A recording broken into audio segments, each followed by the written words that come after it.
गाँ को नाही रास्ता कादुओ रास्तार हंतसंत होती नुआभूई ग्रामवासी। मनरेगा योजन महादुर्नीति। देवगढ़ जिला तिलैबणी ब्लॉक टाइंसर पंचायत नुआभूई ग्राम दृश्य देखु किपरि कादुओ पचपच रास्तार जावासवा करुँचे। स्कूल कॉलेज पिलांठू आरंभ कर तहसिल ऑफिस मेडिकल और बजार जावाई जीवन को बाजी लगाई कादुओ जावासवा करुँचे ग्रामवासी। बाइक कि साइकल कथा न कहले भल कादुओ भरा रास्ता भितर गाड़ी नहीं ଯିବା ଆସିବା ଯେମିତି ନର୍କ ସଦୃଶ୍ୟ। କେତେବେଳେ କ'ଣ ଦୁର୍ଘଟଣା ଘଟିବ ତା କହିହେବ ନାହିଁ। ପଞ୍ଚାୟତରାଜ ବିଭାଗ 2024-25 ଆର୍ଥିକ ବର୍ଷରେ ରାସ୍ତାର ଉନ୍ନତିକରଣ ନିମନ୍ତେ 3 ଲକ୍ଷ ଟଙ୍କା ମଞ୍ଜୁର କରିଥିବା ବେଳେ ମରମ ବଦଳରେ ଠିକାଦାରମାନେ ମାଟି ପକାଇ ଦେଇଥିବା ତା ଗ୍ରାମବାସୀମାନେ କହିଛନ୍ତି। 60,000 କାମ କରି ଚଞ୍ଚକତା ସହ 3 ଲକ୍ଷ ବିଲ୍ କରି ଟଙ୍କା ଉଠାଇଥିବା ଅଭିଯୋଗ କରୁଛନ୍ତି ଲୋକେ। विभागीय जेई को पचारू माटी पका जाइछि। कादुओ होइथिबा स्थान रे बाली फिलिंग करा जियो बोली कहिसेंती। तिलैबणी वीडियो को प्रतिक्रिया मिली पारि नथिया बेले जीआरएस और सरपंच भूमिका थिबा अनुमान कराउछि। जिला प्रशासन तुरंत दृष्टि दे तुरंत नुआभूई ग्राम को पक्का रास्ताटीए निर्माण करिया पई अंचलवासी दाबी करबा सह ठिकादार और जंत्रीଙ୍କ विरोध में दृढ़ कार्यानुष्ठान पई ग्रहण करबाकू दाबी करछंती। नुआभूई ग्राम आइसर जीपी आज्ञा ए रास्ता आज्ञा 3 मास मार्च पूर्व आज्ञा काम चली 3 लाख टका काम 3 लाख काम आज्ञा जेई काम पचार 12 मार्च काम मुरुम ना माटी से कहते माटी रास्ता आज्ञा 30,000 कि 50,000 काम है नहीं। आम से क्या भूल धरने सरकार को आम आपत्ति कर आम माँ भौणी छुआ पिला मेडिकल जावाई सुविधा ना कि गोटे साइकिल गढ़ा सुविधा ना आम रास्ता आज्ञा जीमु केमती आम छुआ पिला आम तो मूर्ख हलु छुआ मैंने भी मूर्ख हे आम आज्ञा सरकार को जनाऊँ रास्ता आमर केमती शिशिर हम आम आपत्ति कर जना हेथिला आउ मना केतकी दहुरी मुई गुटे वार्ड मेंबर पकाइली जे ई रुड़ो माटी देले आउ केते बेले भी मुई ताहा दियो बोला को नाही कहला आउ एडा जतक पिला माने भी काम करैले साउ पड़ार आउ मते भी जणे नाही मुई वार्ड मेंबर मते भी जणे नाही धुली भी पकाइले से आइला हे बाटे बिजू साउ मुई गली बाटे मुई जाउथली मो बाप घर को जे आंबुईरे भेट भाट हेलु VW को कहले जे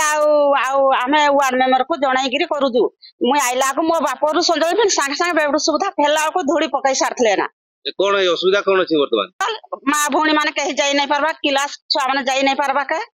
कॉलेज छुआ माने भी बोइले से छुटिया छुआ माने भी बोइले घरे मासे काको जणैथिलो एडा ग्राम सेवक से ताहा एडा पंचायत रे कोन कहितले से ताने कहला आ इछा तो किछि करि हेबने किरा करबा जो माने काम करि जन ताक मान को कहो ताक माने भी इछा किछि करि पारबे नै। वर्तमान कोन चाहौ तबे एडा जिनहल भी टिके निको रास्ता सब पका पुके के सीमेंट देइथले हेतैता इछा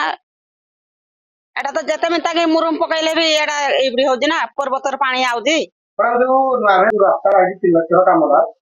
मुरुम जागे माटी पड़ी लोक माने कंप्लेंट करछन जे असुविधा के सम्मुखीन होछन एने को करे गाँ लोक तो आम समस्त कामटा करू आम काम देलु गाँ जाक सब कथा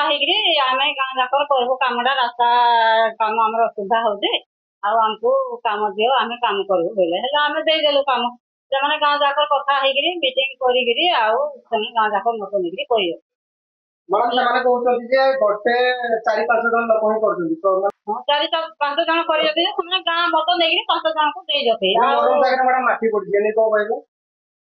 मत गले गाँ बाला सब देखले ना जे जो माने काम कले भी से कहले जे आम यही मुरुम दौचु भल मुरुम आनिकी तो गरु नहीं पाए इरा हेले भी चली जीव इरा दे दो बोली से गाँ मतरे भी कर कामटा समस्या सेटा तो गाँ लोक कम्प्लेन करनी गाँ लोक कम्प्लेन करले वार्ड मेंबर मते फोन करते वार्ड मेंबर को से गाँ वाला जदि जनइला आज्ञा बर्तमान जे मते कहते आमे कहि माटी पकाया से माने लोक माने कहउछंती बहुत समस्या होती है काम तो सही काम सही पिला माने कहले हो आमे हिंले ठीक अछि आ बाली देगी आमे थने पके देबो रास्ताडा आ निकाले हेबो हिंगे आमे सुधा करबो मैडम माटी को देखो दो के तो नहीं से तो देगी पके देबो पकई किछि दिन पर फिर आ ताको फॉलो करी और विजिट करथले रास्ता पर्दा समय रे देइलु देखि दिन हेडू तापर हेडू आउ देइने तो देइ समय देखले बिल्कुल आउ Deogarh Devanand Naik report EPA news. एमिती आउ किछि नुआ नुआ खबर जानिबा पई आम ईपीए चैनल को लाइक शेयर एवं सब्सक्राइब करने को भूलंतु नहीं।